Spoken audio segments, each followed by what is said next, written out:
বিহারের ভোটার তালিকা সংশোধনে কাজ করছে নির্বাচন কমিশন, যাকে বলা হচ্ছে স্পেশাল ইন্টেন্সিভ রিভিশন।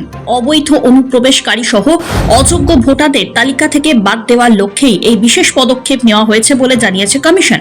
তারা বলছেন, যাতে শুধুমাত্র যোগ্য ভারতীয় নাগরিকরাই ভোটদানের অধিকার পান, সেটা নিশ্চিত করতেই এই সংশোধনী। বিহারের পরে এক এক করে অন্যান্য রাজ্যগুলিতেও ভোটার তালিকা সংশোধনের কাজ হবে।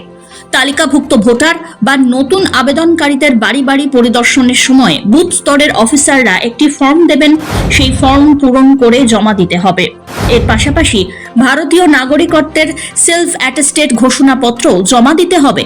তবে সমস্যা হলো, কমিশন যে নথিগুলিকে নাগরিকত্বের প্রমাণ হিসাবে চাইছে, সেই নথিগুলি জোগাড় করতেই হিমশিম খেতে হচ্ছে আম জনতাকে।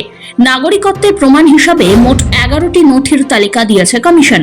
নির্বাচন কমিশনের ঘোষিত 11টি নথির তালিকায় রয়েছে সরকারি বা রাষ্ট্রায়ত্ত সংস্থার পরিচয়পত্র, 1 জুলাই 1987 আগে জারি হওয়া কোনো সরকারি নথি, জন্ম সার্টিফিকেট, পাসপোর্ট, শিক্ষাগত যোগ্যতার সার্টিফিকেট, স্থায়ী বাসিন্দা সার্টিফিকেট, বনপালের সার্টিফিকেট, কাস্ট সার্টিফিকেট, এনআরসির অন্তর্ভুক্তি, পারিবারিক রেজিস্টার এবং জমির দলিল। তবে সমস্যা হলো, অনেক ভোটারদের কাছেই এই 11টি নথির কোনোটিই নেই। সেই সমস্ত ভোটারদের আবার অধিকাংশই প্রান্তিক এবং দরিদ্র শ্রেণীর।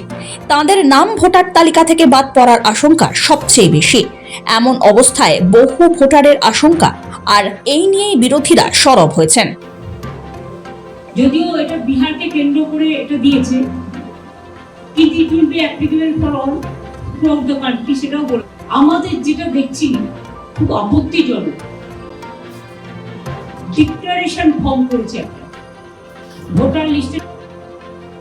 দেন before 1987 whoever was born, they are not Indian citizen. 1987 or 2004, I do not know. They are came, they are pen.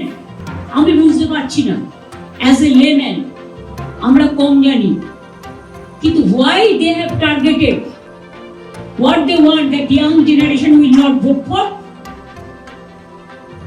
Sometimes they do not know where is the villager specially. খুব জরুরি এটা। ইলেকশন কমিশন যে এটা করছে, সেটা গণতন্ত্রের আরো বিপদ বাড়াবে বলে আমি মনে করি। কারণ গণতন্ত্রের মূল আদর্শ হচ্ছে মানুষের ভোটদান, মানুষের মতামত প্রদান। সেইটাকে যদি ইলেকশন কমিশন কেড়ে নেওয়ার চেষ্টা করে, তাহলে এই ইলেকশন কমিশন কাদের জন্য, কিসের জন্য, কার স্বার্থে ব্যবহৃত হচ্ছে তা বুঝতে বাকি থাকে না মানুষের। এই জিনিস কোনোদিন ভারতবর্ষে হতে দেওয়া হবে না। ইলেকশন কমিশন চেষ্টা করতে পারে, কিন্তু ইলেকশন কমিশন যা খুশি তা করতে পারে না। ইলেকশন কমিশনের এই অপচেষ্টাকে ভারতবর্ষের সফল হতে দেওয়া হবে না, হবে না। এর ফলে বহু মানুষ ভোটাধিকার হারাবেন বলেও আশঙ্কা করা হচ্ছে। সুপ্রিম কোর্টেও একাধিক মামলা দায়ের হয়েছে এই নির্দেশের বিরুদ্ধে। মামলা করেছেন পশ্চিমবঙ্গের সাংসদ মহুয়া মৈত্র। বিশেষ নিবিড় সংশোধন যেটা আরম্ভ হয়েছে বিহারে, সেটা তো আসলে বিহার কেবল বাকি হ্যাঁ, কাম তো বেঙ্গল মে বাকি হ্যাঁ, এটাই হচ্ছে নির্বাচন কমিশনের নতুন নীতি।